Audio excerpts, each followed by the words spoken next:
우리 앞뒤 좌우 분들에게 같이 좀 인사하시겠습니다. 골리앗을 이기는 삶을 살아갑시다. 우리 앞뒤 좌우 분들에게 2017년 7월에 영적인 과제 골리앗을 이기며 살아갑시다. 같이 인사해 주시기를 바랍니다.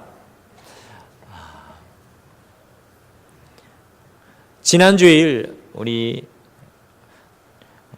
등마루가 계속해서 하나님을 경험하게 하소서의 이 시리즈를 이어가는데 28번째 시간으로 골리앗을 이기는 경험을 하고 살아가라는 말씀을 통해서요, 우리 등마루의 2017년 7월에 이 영적인 과제, 이번 한 달의 영적인 과제를 골리앗을 이기는 삶을 살아가자라고 선포하였습니다. 그래서 교회 곳곳에 보시면 골리앗을 이기는 삶을 살아가자라는 구호가 붙어 있습니다. 그래서 이 2017년 이 7월 이번 한 달은 우리의 삶 가운데 임하여 있는 골리앗을 이기는 것이 바로 우리의 영적인 과제입니다.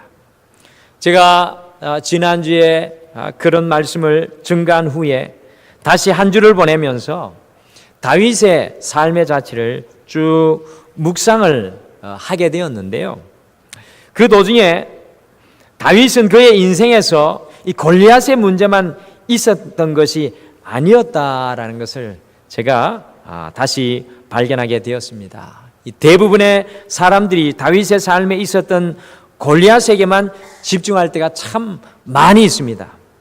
왜냐하면 다윗과 골리앗의 이야기가 워낙 유명하기 때문입니다. 그러나 다윗의 인생이 기록되어 있는 사무엘상 18장에서 30장의 말씀을 쭉 읽어보시면 여러분들 굉장히 드라마틱합니다.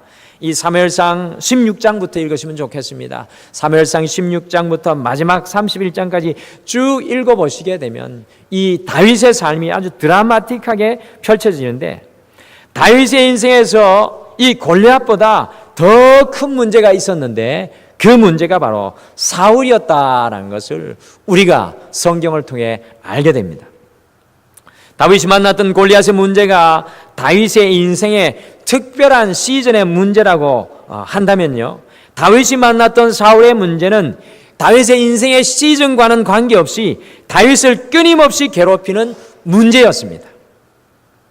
골리앗은 다윗이 만난 인생의 단회적인 문제였지만 다윗이 만난 사울의 문제는 무려 다윗을 10년간이나 따라다녔던 이 지속적인 문제였습니다.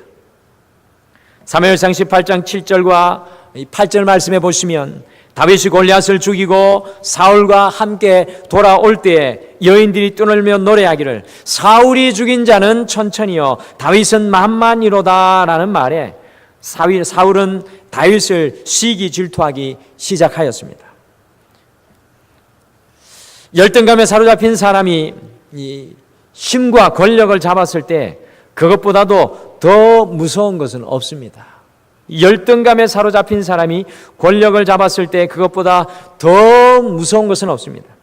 다윗에게 열등감에 사로잡혀 있었던 사울은 그때부터 다윗을 죽이기로 결심하였어요.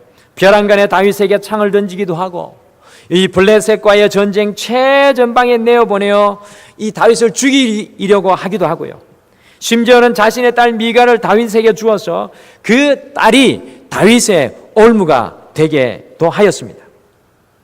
그러나 그런 와중에서도 다윗은 하나님께서 함께 하심으로 이 형통의 삶을 누리게 되었습니다. 이것을 본 사울은 이제 간접적으로가 아니라 아예 노골적으로 다윗을 죽이려고 하여 다윗은 도저히 자신의 아내와 살 수 없어서 결국에는 아내와 집을 떠날 수밖에 없었습니다. 특별히 사울이 다스리는 이스라엘의 어느 땅에도 다윗은 발을 도저히 붙이고 살 수가 없었습니다.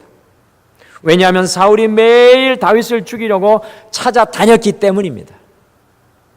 오늘 본문 말씀해 보시면 결국 다윗은 이스라엘에서 도망 나와서 가드 왕 아기스에게로 도망하게 되었습니다.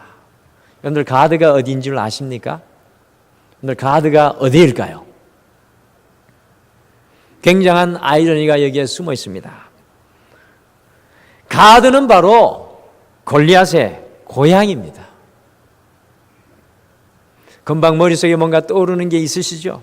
가드는 블레셋의 5개의 도시 중에 가장 유명한 도시 중에 하나였습니다. 사울의 끈질긴 추격 때문에 다윗은 적국인 블레셋 땅, 그것도 골리앗의 칼을 소지하고 골리앗의 고향으로 도망할 수밖에 없었던 그런 신세가 되고 말았습니다. 여러분들이 다윗이 어디까지 몰렸는지 잘 아시겠죠? 18장에서 시작된 이 사울의 시기 질투가 다윗을 향한 그 죽임의 위협이 얼마나 강하였으면 자기가 죽였던 자기의 적국으로 다윗은 도망할 수밖에 없었습니다. 약 3, 4년의 시간이 흘렸기에 다윗은 이 블레셋 사람들이 자신을 기억하지 못할 것이라고 생각을 하였습니다. 그런데 가드 사람들은 다윗을 선명히 기억하여서 다윗이 가드왕 아기스에게 붙잡히게 되었습니다. 여러분들 어떻게 다윗을 잊어버릴 수가 있겠습니까? 철천지 원수 다윗을 어떻게 잊어버릴 수가 있겠습니까? 블레셋의 무시무시한 장수 골리앗을 이긴 이스라엘의 민족적인 영웅 다윗이 피할 곳이 없어서 블레셋 왕에게 잡혔습니다. 바로 그때 다윗은 어떻게 반응하였습니까? 다윗의 반응이 어떠하였습니까? 우리 다 같이 사무엘상 21장 13절을 같이 읽겠습니다. 사무엘상 21장 13절의 말씀을 같이 읽으시겠습니다. 같이 읽겠습니다. 시작. 그들 앞에서 그의 행동을 변하여 미친 채하고 대문짝에 거적거리며 침을 수염에 흘리매. 아멘. 이 블레셋 사람들과 왕에게 잡혀서 죽을 수밖에 없는 바로 그 순간에 다윗은 미친 척하였습니다. 대문에다가 아무런 글씨를 갈겼으며 수염에는 침을 흘리고 미친 척하지 않고는 살 수가 없는 신세가 바로 오늘 이 다윗의 신세입니다. 17장에 골리앗을 이기는 다윗의 모습과는 너무나도 다릅니다.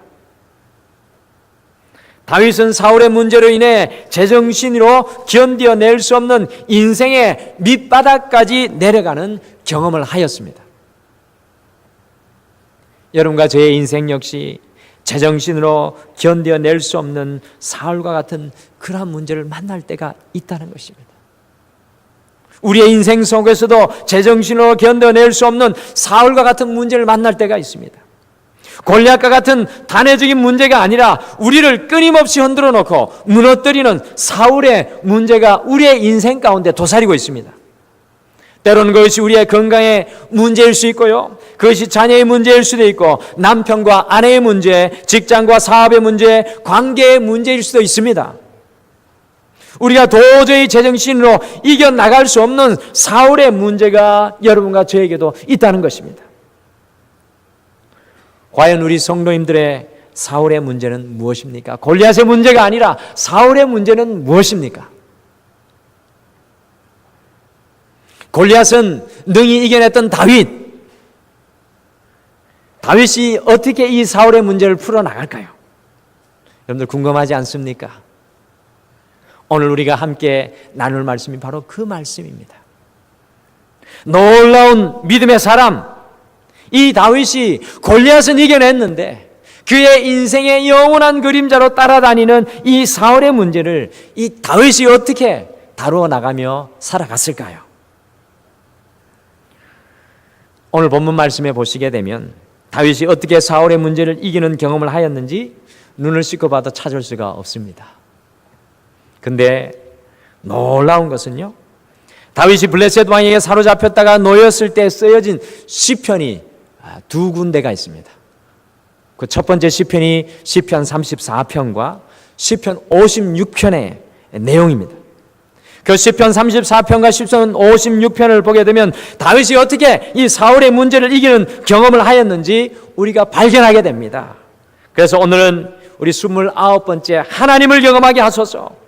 우리가 2017년에 주님, 제가 주님을 경험하기를 소원합니다. 주님을 만나기를 소원합니다. 제 인생에 주님께서 와 주시옵소서. 우리가 2017년 힘차게 출발하여서 이제 29번째 이 경험의 시간까지 오게 되었는데, 오늘 이 시간은 사울을 이기는 경험을 하고 살아가라는 제목으로 우리를 지속적으로 넘어뜨리고 흔들어 놓는 이 사울의 문제를 어떻게 이기고 살아갈 수 있는지 이 다윗의 고백을 통해서 함께 우리의 마음속에 품고 나누도록 하겠습니다. 지난주에는 이 골리앗의 문제, 오늘은 이 사울의 인생의 문제 우리 성도님들과 함께 나누겠습니다. 다윗은 과연 어떻게 이 사울의 문제를 이기며 살았을까요?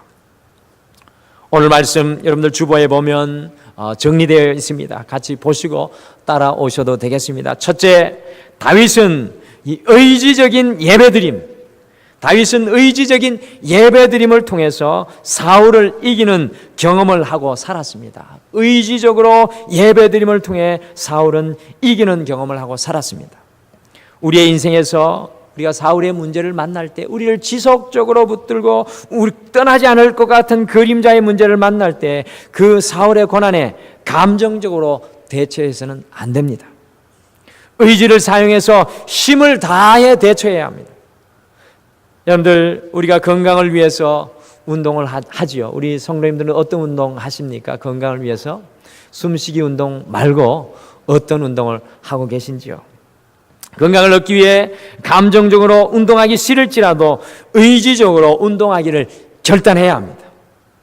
이 무더운 이 여름에 우리가 더욱더 우리의 육신을 더 가꿔야 될 것 같습니다. 그래야 건강을 지킬 수 있습니다. 의지를 발휘해야만 운동을 통해 건강을 회복하고 유지할 수 있습니다. 우리 학생들이 공부할 때도 마찬가지입니다. 공부하기 싫지만 미래를 위해 의지를 사용해 공부에 힘을 씁니다.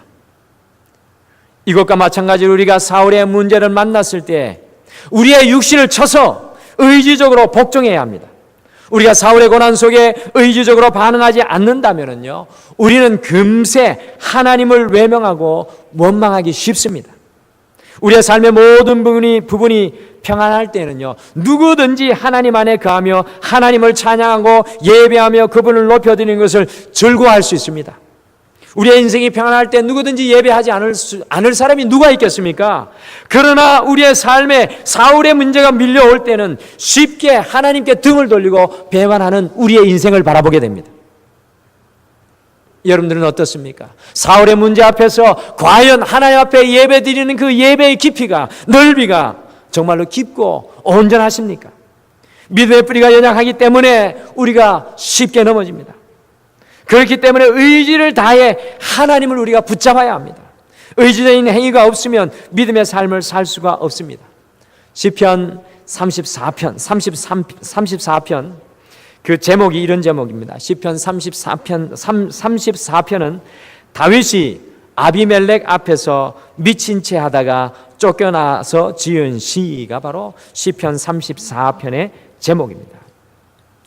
다윗이 사울의 문제를 만났을 때 무엇이라고 이 시편 34편에서 고백하고 있습니까? 여러분, 이 아비멜렉이라는 것은 이집트의 이 파라오와 같은 이 블레셋 왕의 직함입니다. 블레셋의 가드 왕 이 아기스와 동명이인입니다. 같은 사람입니다. 그냥 이 아비멜렉은 왕의 직함입니다. 시편 34편 1절에서 4절, 다윗이 이 아기스 왕 앞에서 미친 채 하다가 쫓겨나서 지은 그 시 속에 다윗이 어떤 고백을 하고 있는지 시편 34편 1절에서 4절 그리고 8절을 함께 읽으시겠습니다. 성경이 없는 분들은 화면에 준비되어 있습니다. 우리 다 같이 읽겠습니다. 시작. 내가 여호와를 항상 송축하며 내 입술로 항상 주를 찬양하리이다. 내 영혼이 여호와를 자랑하리니 공고한 자들이 이를 듣고 기뻐하리로다. 나와 함께 여호와를 광대하시다 하며 함께 그의 이름을 높이세. 내가 여호와께 간구하매 내게 응답하시고 내 모든 두려움에서 나를 건지셨도다. 너희는 여호와의 선하심을 맛보아 알지어다. 그에게 피하는 자는 복이 있도다. 아멘. 여러분들, 다윗이 이 사울의 고통, 끝날 것과 같지 않았던 이 사울의 고통 속에 있을 때 내 입술로 항상 주를 찬양하리이다 라고 의지를 들여 하나님 앞에 고백하였습니다. 그리고 하나님의 이름을 높여드렸습니다. 사랑하는 성도 여러분, 우리가 사울의 고난의 자리에 있을 때 어떻게 예배를 드리며 어떻게 여호와의 선하심을 맛보아 알 수 있겠습니까? 그러나 바로 그때 우리는 하나님을 기억하고 예배해야 된다는 것입니다. 그 사울의 고난 속에 하나님께 예배 드릴 것을 결단해야 합니다. 도대체 내가 왜 이 고난을 겪고 있는지 모르겠다는 생각이 들고 도저히 하나님의 뜻이 무엇인지 전혀 모르겠는 바로 그때, 예배 드리고 싶은 마음이 조금도 없는 바로 그때 의지를 다해 예배해야 될 줄 믿습니다. 의지적으로 예배의 자리에 나와야 합니다. 교회 공동체가 함께 모이는 시간과 장소에 더 일찍 나와 준비하고 그 하나님을 붙잡아야 합니다. 그래야 우리가 살 수 있습니다. 그래야 승리할 수 있는 것입니다. 물론 우리가 절대로 그렇게 하고 싶지 않은 타당한 이유들이 있을 것입니다. 우리가 고통당할 때, 원인 모를 질병이 생겼을 때, 사랑하는 이를 떠나보냈을 때, 자녀가 방탕할 때, 우리의 사업과 직장이 무너졌을 때, 여러분 무슨 정신으로 예배를 드리고 싶겠습니까?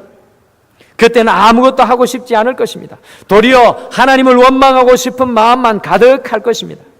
하지만 그럴 때일수록 입을 벌려 죄 짓지 말고 하나님 앞에 의지적으로 나와 엎드려야 합니다.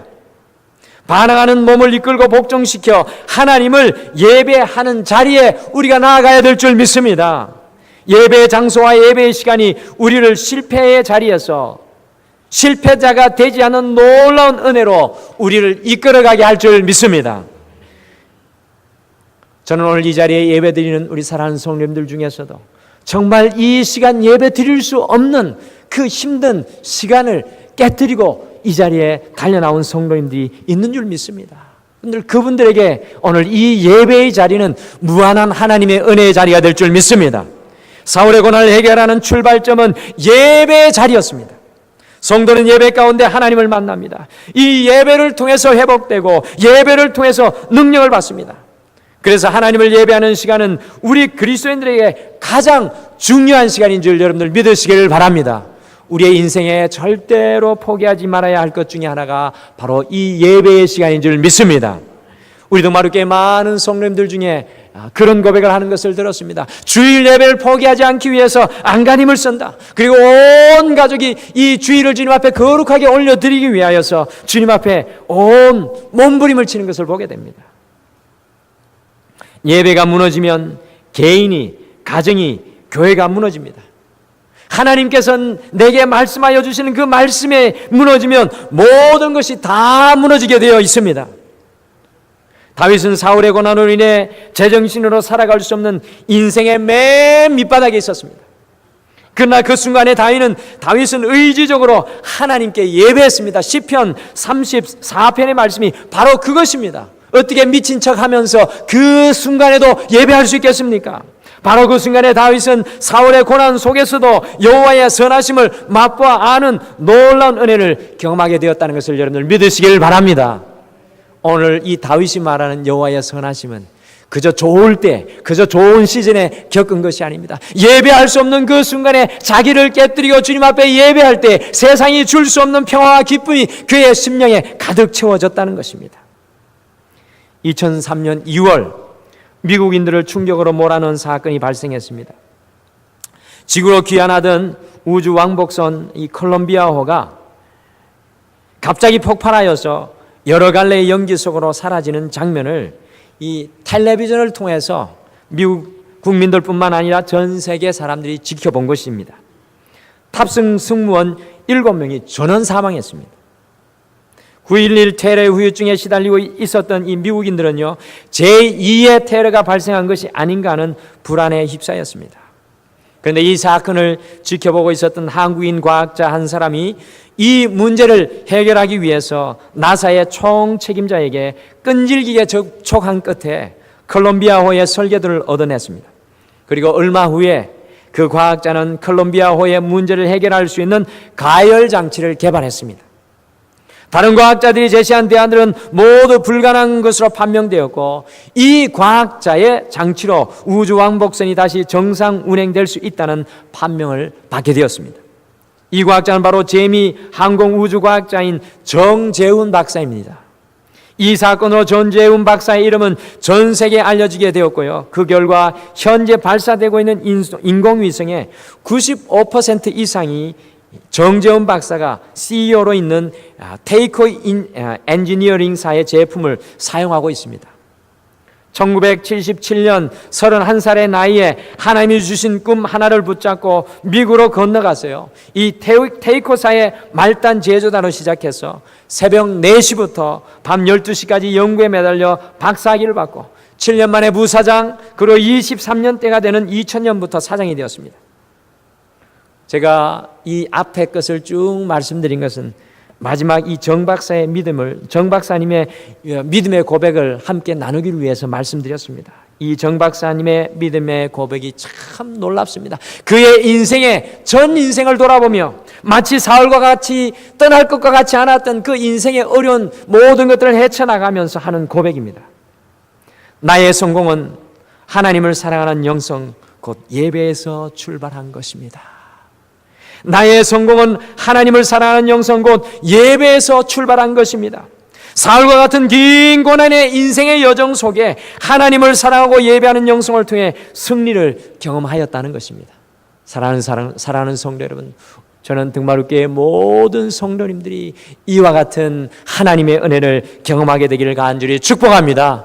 우리의 인생에 떠날 것과 같지 않은 이 사울과 같은 문제, 인생의 그림자로 늘 드리워 있어서 우리를 흔들어 놓고 우리를 힘들게 하는 이 사울과 같은 문제는 우리가 의지적으로 우리를 깨뜨려 주님 앞에 끊임없이 예배하는 삶을 살아갈 때 하나님의 놀라운 은혜로 회복되어지고 이기고 승리하는 경험을 하게 될 줄 믿습니다. 사랑하는 성도 여러분, 주님 앞에 예배하는 이 자리를 포기하지 마시기를 바랍니다. 이 예배가 형식의 예배가 아니라 주님을 깊이 만나고 주님을 진정코 알고 주님을 깨닫고 결단하는 믿음의 장이 되기를 간절히 축복합니다. 둘째로, 다윗은 의지적으로 주님의 약속의 말씀을 기억함으로 사울을 이기는 경험을 하고 살았습니다. 다윗은 의지적으로 주님의 약속의 말씀을 기억함으로 사울을 이기는 경험을 하고 살았습니다. 여러분들, 다윗이 사울의 고난으로 인해 실패의 자리에 섰을 때예요. 자신의 감정에만 집중한 것이 아니라 하나님을 기억하고 하나님을 예배하였습니다. 다윗이 그와 같이 할 수 있었던 것은 하나님의 약속의 말씀을 기억하였기 때문입니다. 오늘 우리가 만나고 있는 이 다윗, 아기스 왕 앞에서 미친 척하고 있는 이 다윗의 모습이 바로 그걸 하는 것입니다. 시편 56편은요, 그 제목이 다윗이 가드에서 블레셋인에게 잡힌 때 고백한 시입니다. 시편 56편은 다윗이 가드에서 블레셋인에게 잡힌 때 고백한 시가 바로 제목입니다. 여기에서 다윗은 어떻게 고백하고 있습니까? 다 같이 시편 56편 4절을 읽으시겠습니다. 시편 56편 4절을 같이 읽겠습니다. 오늘의 상황을 생각하시면서 시편 56편 4절을 다 같이 읽겠습니다. 시작. 내가 하나님을 의지하고 그 말씀을 찬송하올지라. 내가 하나님을 의지하였은즉 두려워하지 아니하리니 혈육을 가진 사람이 내게 어찌하리까. 아멘. 여기에서 혈육을 가진 사람이라는 말은 다른 말로 하면 죽을 운명을 가진 사람이라는 뜻입니다. 하나님의 인과 대조되는 인간의 연약함을 말하는 것입니다. 다시 말해 다윗은 연약한 인간이 내게 어쩔 수 있습니까? 연약한 세상이 내게 어찌하겠습니까? 라고 고백하는 것입니다. 다윗이 이와 같이 단호할 수 있었던 것은 하나님께서 자신을 지키실 것이라는 약속을 붙잡았기 때문입니다. 하나님께서 성도를 책임지신다는 하나님의 약속을 기억하였던 것이고 의지적으로 주님의 약속을 기억하였던 것입니다.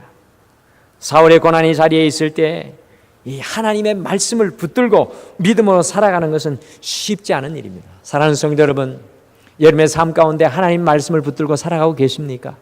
여러분들 이 단계까지 나아가지 않으시면 진정한 신앙인이라고 할 수 없습니다.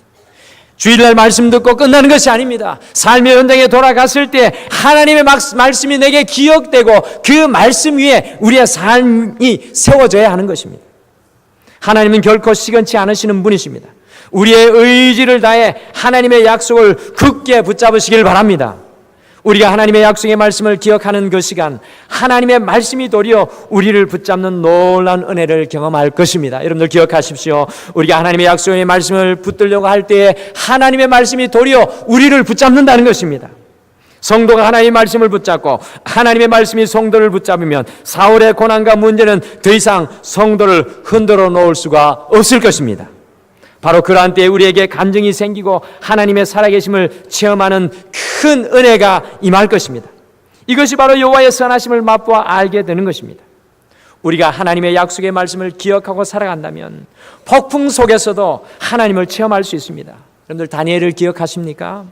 다니엘이 사자굴 속에서도 하나님께서 함께 하실 약속의 말씀을 붙잡고 살았을 때 사자굴 안에 살아계신 하나님을 만나고 체험할 수 있었습니다. 사랑하는 성도 여러분, 여러분의 인생 가운데 여러분의 직장과 사업 속에 이 하나님의 말씀을 붙들지 않는다면 하나님이 나를 붙드시는 체험을 할 수 없다는 것입니다. 힘을 다해 하나님의 약속의 말씀을 기억하고 그 말씀을 붙잡고 살아가시는 여러분들이 되시길 간절히 축복합니다. 여러분들 끊임없이 우리의 삶의 현장에서 주의 말씀이 고백되어야 합니다.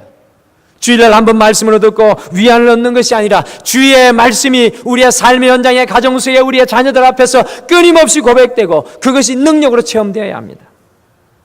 자신의 전 재산의 90%를 아낌없이 사회에 환원한 이 광철왕 카네기, 그 광철왕 카네기의 고장인 클리브랜드와 피츠버그에 제가 다녀왔는데, 이 광철왕 카네기의 사무실 벽에는 커다란 낡은 그림 하나가 걸려 있었습니다.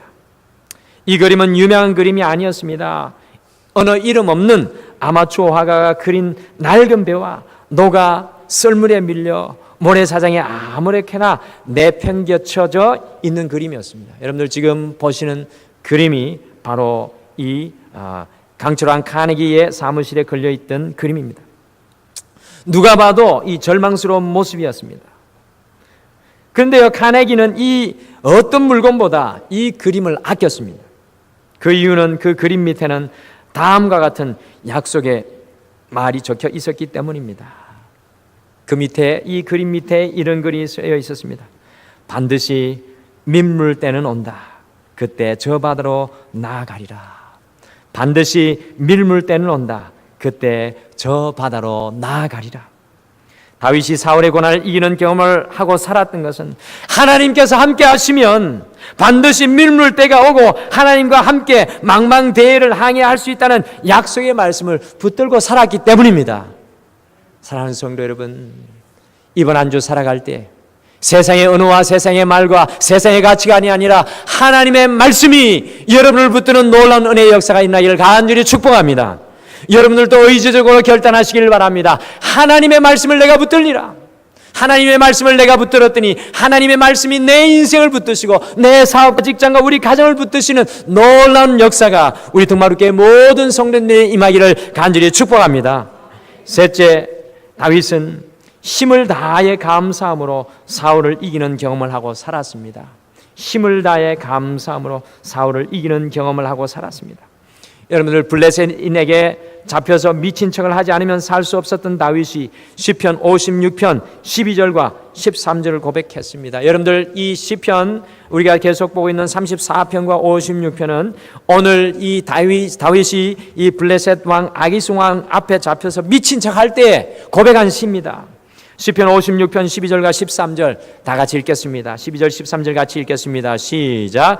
하나님이여, 내가 주께 소원함이 있사온즉 내가 감사제를 주께 드리니 주께서 내 생명을 사망에서 건지셨습니다. 주께서 나로 하나님 앞 생명의 빛에 다니게 하시려고 실족하지 아니하게 하지 아니하셨나이까. 아멘.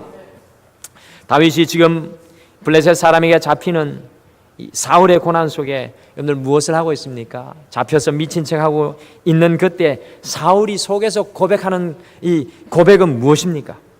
다윗은 그 고통스러운 환경 중에 있음에도 불구하고 자신의 생명을 건지신 하나님께, 그 하나님께 감사하고 실족하지 않게 해주신 것에 감사하고 있습니다. 여러분들, 우리의 인간의 본성으로는 힘들 때 감사하기 쉽지 않습니다. 여러분들, 저 같은 경우에는 집에 들어가서 감사의 말보다는 불평의 말이 더 많이 나오는 것 같아요. 이 말씀 준비하면서 많이 회개했습니다.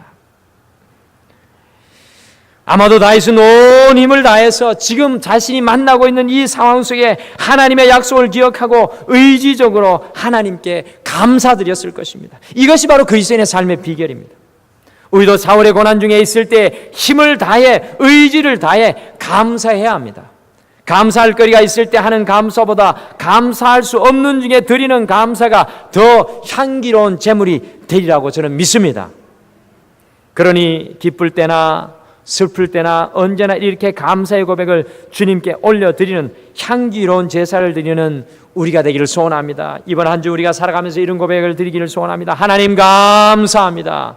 아무런 조건이 없어도 무조건 감사합니다. 오늘도 새날을 주셔서 감사합니다. 힘들지만 하나님 앞에 나올 수 있게 해주셔서 감사합니다. 하나님을 떠나지 않게 해주셔서 감사합니다. 여러분들, 사탄은요 불평불만의 왕입니다. 그러므로 이 감사하는 사람을 사탄이 제일 무서워합니다. 여러분들 그거 아셨습니까?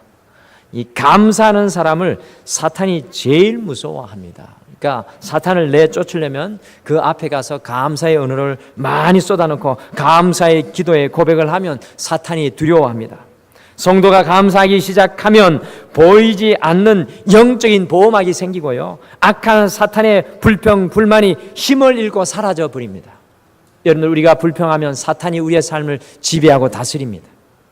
우리 자녀들 속에 그 사탄의 나쁜 것들이 증가됩니다. 그러나 우리가 감사하게 되면 오히려 세상에 때묻은 우리 남편과 아내의 그 불평, 불만은 사라지고 우리의 감사를 통해서 하나님의 놀라운 은혜의 역사가 우리 가정에 일어난다는 것입니다. 언젠가 제가 한번 간증했던 적이 기억나는데요. 영국 만체스터에서 제가 공부할 때 일이었습니다. 제가 한인교회를 섬길 때 이 만체스터 대학교에 이 생명공학을 공부하러 온 이 부부 집사님이 있었습니다. 이 두 분에게는 위로는 아들이 하나 있었고, 이 영국에 와서 이제 아들이 하나 있으니까 보통 아들 하나 가진 부모들은 이제 두 번째 딸을 가지려고 그렇게 노력을 합니다. 안 되는 것을 알면서도 그렇게 딸을 가지려고 노력하는데, 그래서 때로는 많이 실망을 하는데, 그런데 이분들은요 영국에 와서 그렇게 소원하는 딸을 얻게 되었습니다. 그런데 그 딸이 안타깝게도 그만 희귀병에 걸려서 새해를 넘기지 못하고 운명을 달리하였습니다. 온 교회가 함께 모여서 이 장례 예배를 한 후에 우리 영국이나 미국은 돌아가신 분 그 시체를 다 깨끗이 씻겨서 관 뚜껑을 열어놓고 매장하기 전에 인사를 하고 하는 이렇게 하는 그런 관습이 있습니다. 온 교회가 함께 모여서 장례 예배를 드린 후에 그 아이를 깨끗이 씻겨서 가난에 누워 있는 이 아이가요, 이 3살쯤 된 아이가 백옥같이 아름다웠습니다. 근데 부모가 그 관 앞에 서서 모든 성도님들 앞에 다음과 같이 고백하였습니다. 비록 3년의 시간이었지만 사랑하는 딸과 잊을 수 없는 행복의 시간을 누리게 하여 주신 하나님께 진정으로 감사합니다. 비록 3년의 시간이었지만 사랑하는 딸과 잊을 수 없는 행복의 시간을 누리게 하여 주신 하나님께 진정으로 감사합니다. 그 장례식장에 누구 하나 눈물을 흘리지 않은 사람들이 하나도 없었습니다. 제가 소식을 드리니요, 지금 그 부부는 다시 예쁜 아이를 얻어서 내 식구가 미국에서 행복하게 살고 있다는 소리를 들었습니다. 사랑하는 성도 여러분, 우리의 인생의 고통과 고난, 사흘과 같은 그러한 문제가 있을 수 있습니다. 그러나 그러한 순간에도 감사할 때 감사의 능력이 우리의 삶을 이끌어갈 줄 믿습니다. 사울의 고난 중에서도 힘을 다하여 마음을 다하여 감사하였더니 그 부부의 인생이요, 딸 아이를 잃어버린 어둠에서 사로잡힌 것이 아니라 새로운 기쁨으로 인도받아서 온 가족이 행복하게 주님과 다시 동행하며 살게 되었다라는 것입니다. 다윗은 사울의 고난 중에 더욱 힘을 다하여 감사하였습니다. 이것이 바로 다윗이 사울을 이기고 살아가는 놀라운 힘과 능력이 되었던 것입니다. 사랑하는 성도 여러분, 우리 등마루 교회는 감사하는 교회 되기를 간절히 축복합니다. 우리에게 기쁜 일이 있든지 슬픈 일이 있든지 아픈 일이 있든지 우리 등마루 교회는 오로지 감사가 넘쳐나는 교회가 되기를 간절히 축복합니다. 옆에 분들에게 감사를 전가하며 감사를 나누며 감사를 드러내는 우리가 되기를 소원합니다. 그것 속에 하나님의 놀라운 능력이 우리의 삶을 이끌어갈 것입니다. 사랑하는 성도 여러분, 과연 지금 우리가 언제 끝날지도 모르는 사울의 문제를 만나며 내일조차 꿈꾸지 못하는 그런 상황에 처해 있지는 않습니까? 혹시 이 자리에 계신 분들 중에 골리앗의 문제를 넘어서서 사울과 같은 문제의 그런 상황 가운데 처해 있는 분들이 계시지는 않습니까? 우리가 사울의 고난의 자리에, 실패의 자리에 있다고 해서 여러분들 실패자가 아니라는 것을 기억하십시오. 하나님께서는 우리가 잠시 동안 고난과 실패의 자리에 있게 하십니다. 그러나 그 자리에서 어떻게 반응하느냐에 따라 정말 강력한 믿음의 사람이 되든지 실패의 사람이 되든지 결정되는 것입니다. 다윗과 같이 우리가 사울을 이기는 경험을 하고 살아가기 위해서는 의지적으로 예배하시길 바랍니다. 사랑하는 성도 여러분, 때를 얻든지 못 얻든지 다른 어떤 것과도 이 예배의 시간을 바꾸지 마시길 바랍니다. 일평생 주님 앞에 예배하며 살아계신 주님을 이 예배 가운데 만나시는 여러분들 되시길 간절히 축복합니다. 의지적으로 주님의 약속의 말씀을 기억하시고 삶 속에 그 말씀을 고백하십시오. 그리하여서 그 말씀이 여러분들을 붙드는 놀라운 은혜를 경험하시길 바랍니다. 그리고 마지막으로 힘을 다해 감사하는 삶을 살아가시길 바랍니다. 내 힘이 다하도록, 내 능력이 다하도록 힘을 다해 감사하며 감사하는 삶을 살아가시길 바랍니다. 우리의 삶에서 만나는 사울 앞에서도 다윗과 같이 하나님과 동행하는 우리 모두가 되기를 간절히 축복합니다. 지난주는 골리앗의 문제, 이번 주는 우리가 만나는 사울의 문제, 지난주 주보 갖고 계시면 골리앗의 문제는 어떻게 이기고 이 사울의 문제는 어떻게 믿음으로 극복해야 할지 여러분들 가지고 계실 겁니다. 특별히 이번 한 주는 우리의 인생 가운데 우리를 놓지 않는 마치 인생의 그림자와 같이 끊임없이 따라다니는 사울의 문제를 놓고 주님 앞에 간절히 나아가는 한 주 되기를 간절히 축복합니다. 우리 다 같이 기도하시겠습니다. 하나님 아버지, 참으로 감사합니다. 우리의 인생이 복잡하고 힘들고 어렵고 마치 사울이 다윗을 일평생 쫓아다녔던 것처럼 우리의 인생에도 사울의 고난과 같은 문제들이 우리를 쫓아다닙니다. 그것이 육신의 질병일 수도 있고, 그것이 관계의 문제일 수 있고, 자녀의 문제, 직장과 사업의 문제일 수도 있습니다. 오 주님, 오늘 이 시간 우리가 다시 한 번 더 믿음의 사람 다윗을 주목합니다. 주님, 다윗처럼 우리의 인생의 문제 가운데 주님 앞에 달려나와 예배하는 것을 포기하지 않게 도와 주시옵소서.